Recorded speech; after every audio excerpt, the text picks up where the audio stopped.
Advice April still. And as we promised today, we were going to go through the final 3 ways to refresh your advice process. Now, last time we covered off on the first 3. So just to remind everyone what they were, the first one was communicating a proven process in an initial client meeting. The second one was building case studies to help explain how we add value. And the third one was using a client contact calendar to systemize your client's communications.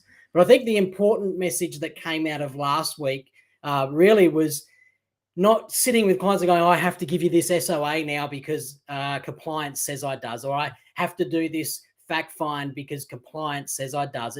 It's utilizing those tools that you just have to use into your process so that the client has a seamless experience with you. And it's, what Dean said last time, I think, which I love, is, you don't hear the pilot come online and run you through his checklist he has to do before he takes off. They keep that part of the process to themselves and give you a small journey. So it's similar to that. But exciting today to go through the next 3. So to welcome Dean and to kick off, number 4 on the list of 6 ways to refresh your advice process is turning the fact find into an experience. So welcome, Dean. And if we could kick off with that, that would be great. Thanks, Craig. Great to be here again today. So hi to everyone. So the first thing that we've been thinking about in terms of the fact find process for Advice April. So firstly, we all know that we need to collect the data in terms of providing great advice to our clients. And so there's a couple of different ways that we've seen that it's happening and changing at the moment. Is that there's firstly, obviously, we need to position to the clients from an education perspective the information that we do need, and probably more importantly, the why around it, so that we can better help them. Once we've done that step of the process, there's a couple of different ways in which we're seeing the data can be collected. So there's a lot of electronic means now in terms of doing fact finds. And so that's Adrian Patty's business, for example. That's My Prosperity. There's a couple of different versions in terms of trying to speed up the electronic data capture. Now, that works for some clients. Other clients are absolutely coming to you to outsource lots of parts of the financial planning or the finance process. And so they don't want to enter details into forms and websites and things like that. So we have to be mindful of the type of client and frankly, the service that we're providing to that client. So potentially, if we're a premium service, we want to take a little bit more of that heavy lifting off our clients. So the 2 ways that we talk about doing that in terms of the client experience and journey is either do it for me or do it with me. And so the do it with me version is all about jumping on a video call. Now, we're all ready and done that as part of our the last 2 years. But doing it with the client allows you to collect the data and actually take the client through a logical journey to see the data on their screen, but then collect it into your own systems. And so what a typical journey would be, for example, might be screen sharing with the client, logging into their internet banking, logging into their superannuation fund, logging into their investment accounts, recording the video, of course, so that we've got the data around each of those points. And also logging into things like MyGov and any other banking websites that they might have. So within a very short period of time, if you record the meeting, the client can log themselves into each of these websites. You can see the source data, but you don't have their passwords. You don't have any of those other things that might compromise the client's details. So that's a really quick and easy way to do it. And the client experience is quite easy because they're not having to download statements. They're not having to send you anything through that journey. All they're doing is showing you the information, and you're taking a video or screenshots along the way. The second way is to do it for them. So this would be the more premium version of how to do it. And do it for them is all about making sure that you're just getting the source documents. So you might say to your client at some point in that early part of the journey, all I want you to do is bring in your super statement, your insurance statement, and your tax returns, for example. Go one step further is all I want to do is I want to know your lawyer and your accountant, and I will go and get the necessary information from those service providers. And so by virtue of doing it that way, you take as much of the heavy lifting off the client and you go and get it yourself. So notwithstanding the electronic versions that we know about today in terms of the client doing it for themselves almost to speed up your process, the second two that we see is do it with me as a video call, for example, or do it for me in terms of just giving the source documents along the way. I think the do it with me is actually quite good from a customer or client journey perspective. Doesn't have to be the advisor on the video call, of course. It can be someone else within your team. That's really good because you get that team dynamic of there's more people in the business beyond just the advisor, but you actually get more better information. So MyGov, as an example, getting the super details, getting their tax details and things like that is something that we need, but is very difficult to get without the help of our client. So there are probably a couple of things in terms of trying to improve, Craig, that fact-finding experience, A, to get us good data, but B, to make the journey actually somewhat more enjoyable from a client perspective as well.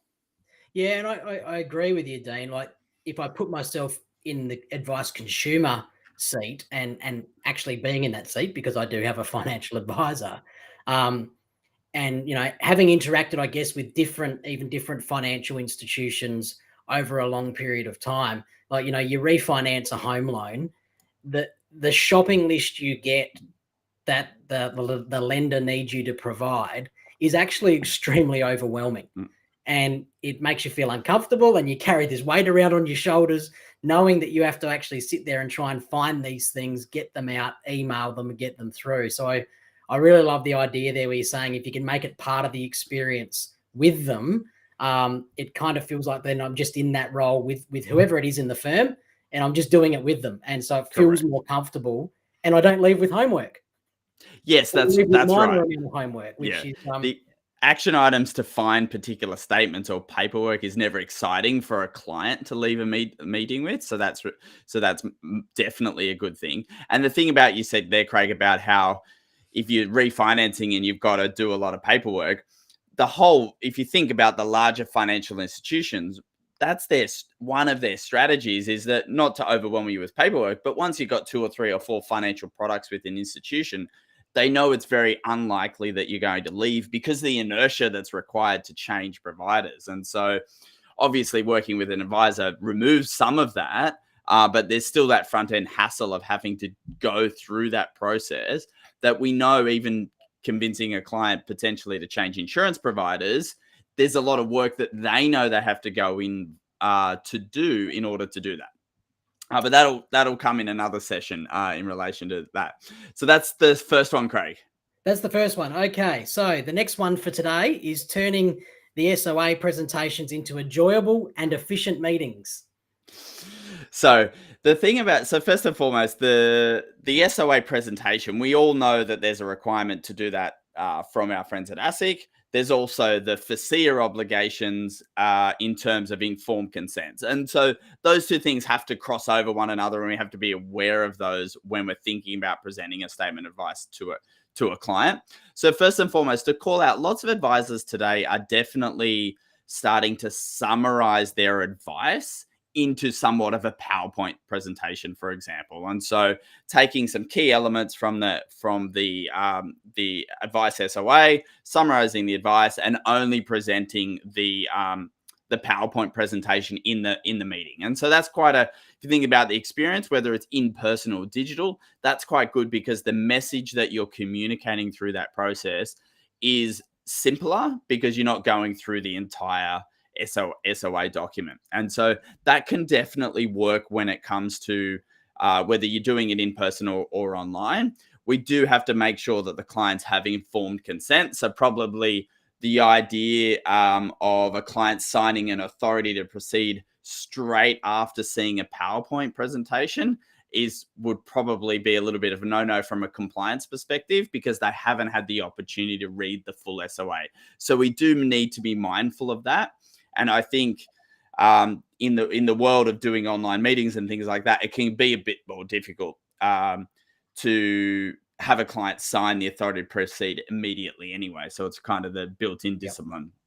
So the other thing in terms of whether this is in person versus a meeting presentation. I think that over the last 2 years, we've got really good at thinking about running digital meetings. And so a couple of things to call out there to remember as well is that I want everyone to remember how they would have run the particular meeting had they been in person if they're moving to this digital version. And I know we've all been doing it for 2 years, but it's a skill that we can definitely continue to improve upon. And so the first thing is remember when we were physically in meetings, we would almost be sitting next to the client, turning pages, pointing at particular parts of the document or the presentation, and then running up to the whiteboard typically to draw a picture. And so the journey of a client being taken through the document, but also shown on the whiteboard some visual concepts, because lots of people learn through visual learning as opposed to audible. And so the thing about that is that we need to try to replicate that in a couple of different ways when we're in a digital meeting. So the idea of the worst thing that we could do is share a Word document and scroll. Okay, because it's very hard for a client to follow how you're taking them through the document if you scroll through 7 pages of content on the screen. So first thing to do and to make it an enjoyable experience if it's online is you've got to get used to turning on and off your screen share. So the idea of looking the clients in the eyes as we're doing now, and then going to a screen share, showing them something, and then turning off the screen share to see them again. It's the use of the technology. It's possible. It's relatively easy. You can tell the clients you're trying to do it if it takes you a little bit longer, but it's really valuable in terms of, imagine you were pointing at something on the page for the client, then you were looking them in the eye to make sure they understood, and back and forth again. And the clients need to see your eyes just as much as you need to see their eyes to make sure they're paying attention and that they're understanding the concept. So that works really well. I think the second thing on digital online meetings is that we can definitely record those meetings. Now, that's for a variety of different reasons. We can record the entire meeting if we'd like to do so.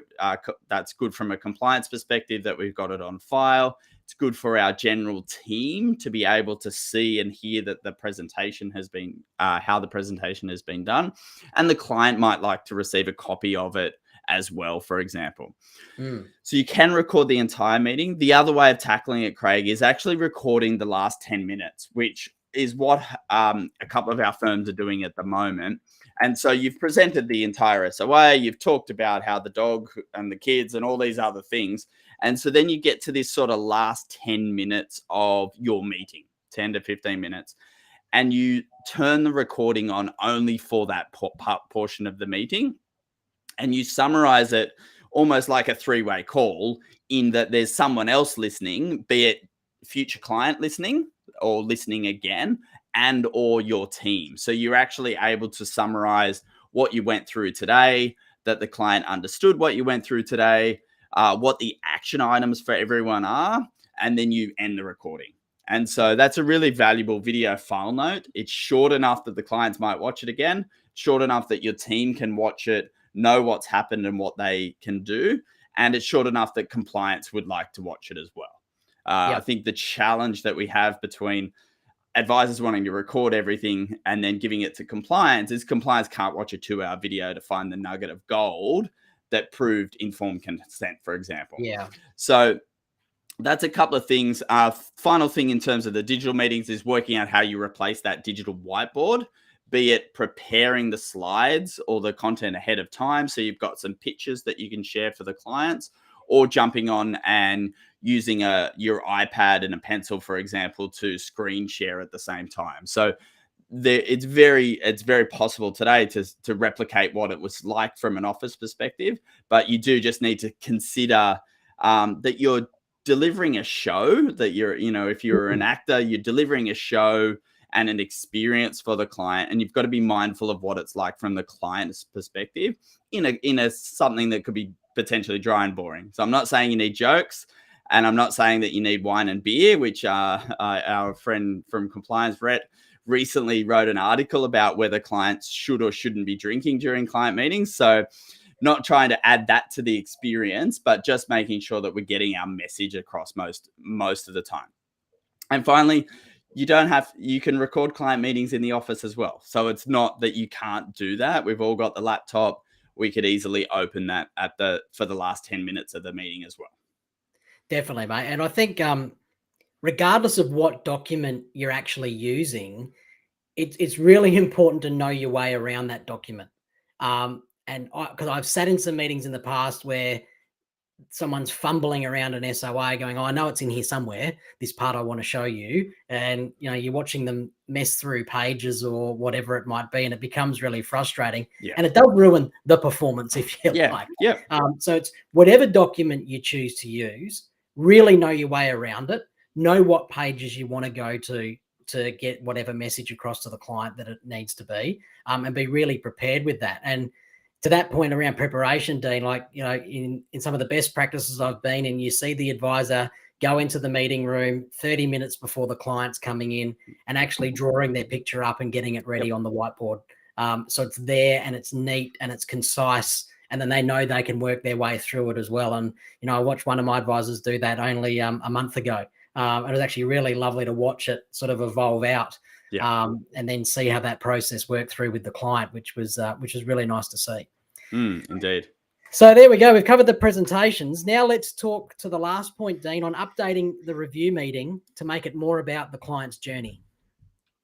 Yeah. So the review meeting, as probably distinct from the SOA meeting. So the SOA meeting, if you think about a typical client journey, maybe the client's received an SOA at the start of the journey. So within, say, the first 1 to 6 months of signing up with a particular advisor, they receive a comprehensive SOA. And then every year thereafter, we want that client to be retained as a client of the firm and provide them with ongoing service. So not really worried about fee for no service and all those concepts that have come and gone in terms of the last few years, but really thinking about, well, what is the experience that you want that client to have when they come back and see you year after year after year, and the outcome and the feelings that we want the client to have when they walk out the door. And we don't necessarily want to give them more work to do in terms of coming at the end of the meeting. So a couple of things that we talk about what clients want at the end of the day is they really want to know that they're on track. So we need to know what their goals are and where they're going, obviously, as part of that process. But the concept of benchmarking their position, however you want to do it in the firm, to prove to yourself and the clients that they're continuing to move towards that particular goal that you've set for them. And so that in terms of just this accumulation of wealth over time, an older advisor that I used to work with, he did a very, very simple spreadsheet that just simply summed the client's net wealth outside of their home every single 6 months when they caught up. And it was just this little bar chart that grew up over time. Obviously, it fell to at different parts of the market, but that was what the client was really comfortable visually seeing to confirm that they're on track for a particular journey. I think the other element is that we do a lot of projections at the start of a client journey. So we go, well, if you keep putting this money into super, if you keep investing in this particular way, this is what you'll end up at age 65. But probably 1, 2, 3, 4, 5 years into the journey, we don't really update those projections as much as probably what we should. So a second element of going, well, what could be a great client review meeting is actually going through the projections that we made in the past and showing how on track they are. Were our assumptions correct in terms of investment markets, inflation? Were the client's assumptions correct in terms of what they were going to spend and save? Because that's another input into the financial planning journey, of course. And then on top of that, proving that they are continuing to be on track over time. So there are probably a couple of different elements in terms of that review process that we can do live with the clients now. So once again, mastering our technology and being prepared for these meetings means that we're actually able to, whatever financial planning software and tool or even Excel spreadsheet that we're using, is actually take the live data of where they are today and show them their plan and do it live. If they make some changes or they want to change, because that's what the review is about, is that we can kind of show them live what the implications of that change are. Yeah. So, No, definitely, mate. It's I think that's really, really important. And again, I've heard it from clients at client seminars where they say, there's nothing better than when I go into my review and my advisor says, now remember we said you'd be around this mark at this time, and this is where you're at, or we're not quite there yet, and why. And understanding that and seeing that as that journey goes is really, really important for them. And I think it reinforces the reason why they need the advice in the first place, but also why they need to continue that relationship right along the way with their advisor. And so it's lovely to hear that from actual clients. So it's not like someone's sitting there making, oh, this is important. This is what the clients are actually telling us that they like in that review meeting. Yeah, and that's a good thing to sort of summarize and finish up on, Craig, as well, is like the client, asking your clients what they would like to check in on in terms of the review ahead of time so that you can prepare. But typically they have something that they want to discuss that's on their mind. And so in terms of before you're having the meeting, you can obviously seek that information or you can get it out of them once you're in the meeting. But redesigning the process around what the client actually wants is really, really valuable. It's a concept called human-centered design in terms of what designing the systems or process and deliverables that we have as a client, as a business, around what the client actually wants. And so that's all about what they value, which typically they don't value, as I've said in the past, they don't value and attach dollar values to the statement of advice, for example. They know, as we talk about, that they need to receive one, but in our world, it's free and they're paying for the advice and the journey and the service. And so asking them what they'd like as part of that journey is a great starting point to reviewing what that journey should be. Yep. And I think, human nature says if you don't solve what's on the client's mind in a review meeting up front, they're not going to listen to anything you say, because all they're going to be thinking about is, I've still got that problem, or I still need to talk about that. So you're dead right, Dean. Like, get out up front what the client wants to talk about first, clear that up, give them clarity, and then they'll be engaged and be able to listen right the way through the rest of the review meeting. And that's a tip for all meetings at the end of the day, is that probably as the advisor, we need to talk less at the start of the meetings and listen more. And that starts with asking those questions, obviously the open-ended questions to get people started. But the process and the agenda is to hand it always over to the client first to hear what's been going on. Correct. So that probably wraps up our 6 ways to refresh your advice process for Advice April. Just to remind everyone, the 6. Number 1 was communicating a proven process in an initial client meeting. Number 2 was building case studies to help explain how we add value. Number 3 was client contact calendar to systemize your client communications. Number 4 was turning the fact find into an experience. Number 5 was turning SOA presentations into enjoyable and efficient meetings. And number 6 was updating the review meeting to make it more about the client's journey. So it goes without saying, if you feel like you want to talk about those things or take some hints and tips, or just to have someone to listen to how you're doing things and get some feedback, this is what the UncommonCents community is about. Dean and I are here. Reach out to us through LinkedIn and we'll be happy to talk to anyone through those processes. But that probably, Dean, wraps up the show for today. Yep. So, thanks, Craig. I'm glad everyone could join us. And we hope you're enjoying UncommonCents. We'll see you next time. Bye, Dean. Thanks. Bye, everyone.